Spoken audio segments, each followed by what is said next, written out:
పూరీలు బాగా పొంగుతూ రావాలంటే ఇలా చేసుకోండి. నేను ఒక బౌల్‌లో 2 కప్స్ గోధుమ పిండి తీసుకున్నా అండి. దాంట్లో ఒక టీ స్పూన్ ఉప్పు, ఒక స్పూన్ ఆయిల్ వేసుకొని బాగా పొడి పిండంతా ఒకసారి అంతా కలిసేలాగా ఈ ఆయిల్ అంతా కలుపుకోవాలి. ఇందులో నీళ్లు పోసుకొని చపాతీ ముద్ద కంటే కాస్త గట్టిగా కలుపుకోవాలండి. అప్పుడే బాగొస్తాయి. పైనుండి ఒక హాఫ్ స్పూన్ ఆయిల్ వేసుకొని కలిపేసుకొని ఒక హాఫ్ అన్ అవర్ అన్నా నానబెట్టుకోవాలి. లేదంటే కనీసం 15 నిమిషాలన్నా నానబెట్టుకోవాలి.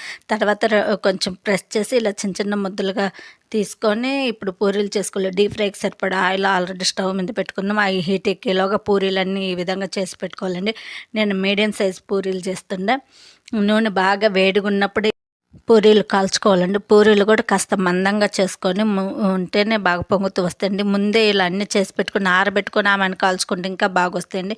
నూనెలో వేసినాక ఇలా గరిటె దాంట్లో చూడండి ఎంత బాగా పొంగుతాయి. 2 సైడ్లు బాగా కాల్చుకొని ప్లేట్లోకి తీసుకోవాలి. ఇది చికెన్ కర్రీతో కానీ నాన్ వెజ్తో కానీ దేంతో తిన్నా